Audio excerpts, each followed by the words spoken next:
వ్రతశాల ఇది నా యేసు నివసించశాల.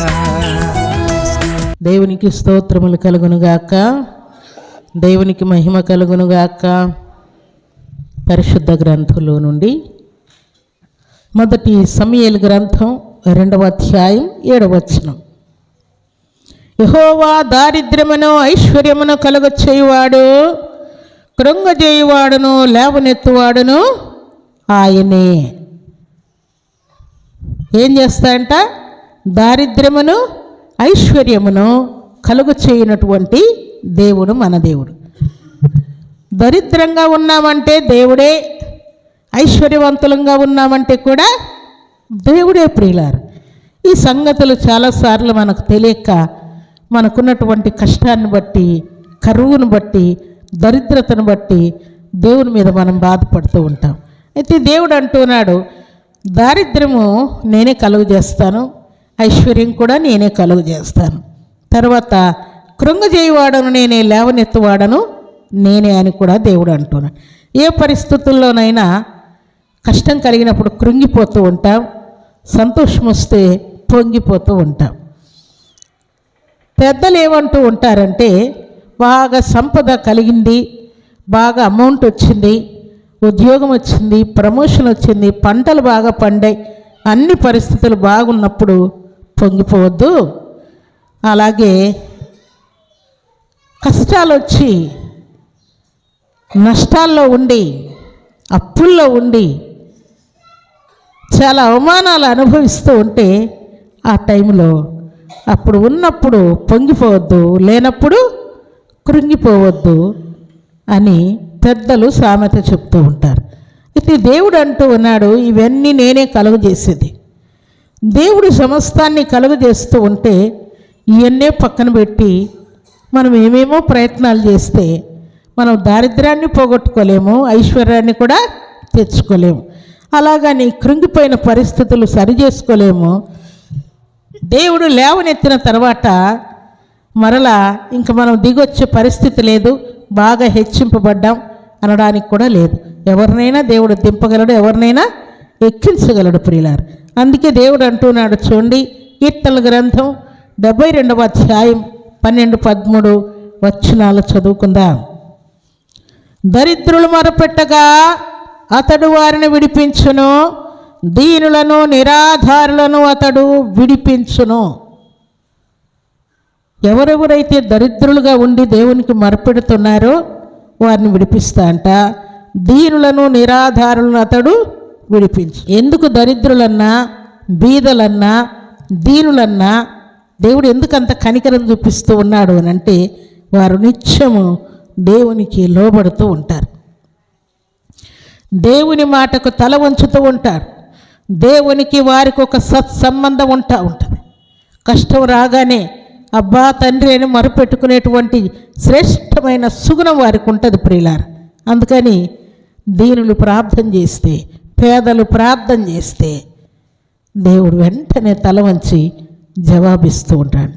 నువ్వు ఏడ్చావంటే ఏడ్చి ఒకవేళ నా కన్నీళ్ళన్నీ పాడైపోతూ ఉన్నాయి, దేవుడు నా ప్రార్థన ఆలకించట్లేదు అనుకోవడానికి వీలు లేకుండా ఏడ్చిన ప్రతిసారి నీ గుండె బరువుగా ఉంది, భారంగా ఉంది, దుఃఖంతో ఉంది అని అంటే దేవుని దగ్గర 10 నిమిషాలు లేక ఒక 20 నిమిషాలు లేకుంటే ఒక హాఫ్ అన్ అవర్ మోకరించి కన్నీరు కార్చండి.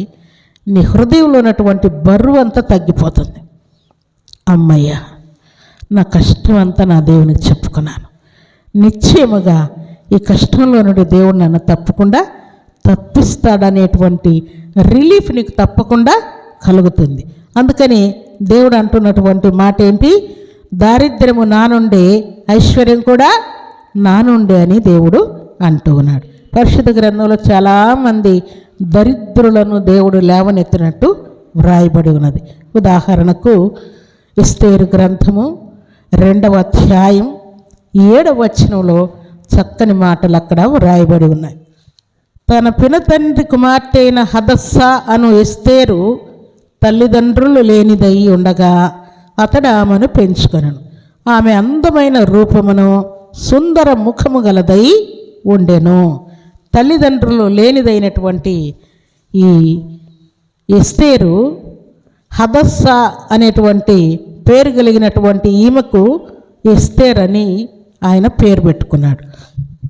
జరిగిన కార్యం ఏంటంటే ఆయన కుమార్తెగా స్వీకరించాడంట. వరుసకి చెల్లి అవుతుంది ఆమె, కానీ కుమార్తెగా ఆమెను పెంచుకుంటూ ఉన్నాడు.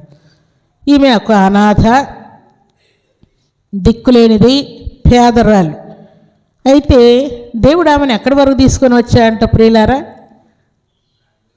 మొర్దెకై చేతిలో ఉన్నటువంటి ఈ హదస్సా లేక ఈ ఎస్తేరు రాజనగర్కి వెళ్ళి కన్యకలతో పాటు ఆమె కూడా సుగంధ ద్రవ్యాలన్నీ రాసుకుంటూ అక్కడున్నటువంటి కాలమంతా కూడా మొర్దెకై మాట వినుకుంటూ ఉన్నట్టు వ్రాయబడి ఉన్నది.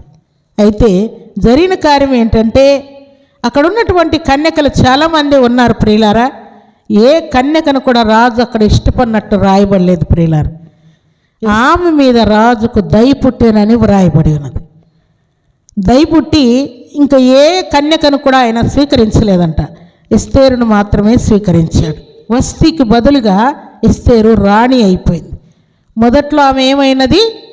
చాలా పేదరాలు, దిక్కులేనిది, తల్లిదండ్రులు లేనిది, మొర్దెకై పెంచుకుంటున్నటువంటి పాప. కానీ దేవుడు ఆమెను ఆశీర్వదించి, అనగా మనం చదువుకున్న మాటలో ఏమన్నాడు ఆయన? యెహోవా దారిద్ర్యము కలుగు చేయవాడు, తర్వాత ఐశ్వర్యం కలుగు చేయవాడు కూడా ఆయనే, కృంగజేయవాడు ఆయనే, లేవనెత్తువాడు ఆయనే అన్నమాట ఆమె జీవితంలో దేవుడు పర్ఫెక్ట్గా నెరవేర్చాడు. అలాగా ఆమె అన్నికి మనిగి మొర్దెకైకి లోబడుతూ, దేవునికి లోబడుతూ, విధేయురాలై, ఇష్టురాలై, యోగ్యురాలై జీవించినందుకు దేవుడు ఆమెను గొప్పగా ఆశీర్వదించాడు. అక్కడ ఉన్నటువంటి కన్యకలందరూ కూడా నేను రాణి అయిపోతాను అనుకొని వారు చాలా అట్టహాసంగా వెండి బంగారాలన్నీ ధరించుకున్నారు, ఏమేమో ధరించుకున్నారు. కానీ వాటన్నిటినీ రాజు స్వీకరించలేదు ప్రియులారా. ఇహలోకంలో మన ప్రయత్నాలు కూడా ఇలాగే ఉంటాయి. ఈ కన్యకల యొక్క ప్రయత్నాలు ఎలాగున్నాయో అలాగే ఉంటాయి మన ప్రయత్నాలు కూడా. కానీ ఎస్తేరు ఈ ప్రయత్నాలు చేయకుండా దైవ చిత్తం ఉంటే జరుగుతుంది, లేకుంటే లేదని ప్రార్థనాపూర్వకముగా విశ్వాసముతో రాజు దగ్గరికి వెళ్ళింది. అక్కడ ఉన్నటువంటి హేగే అనేటువంటి వ్యక్తి, ధరించుకోవటానికి ఏమైనా వెండి కానీ బంగారు కానీ ఆభరణాలు ఏమైనా ఇవ్వమంటావా అని అంటే, వద్దు మీరు పెట్టేశారు కదా, అవే చాలు, నాకు ఇంకేం అవసరం లేదు అని చాలా సాధారణముగా ఆమె తృణీకరించిందంట.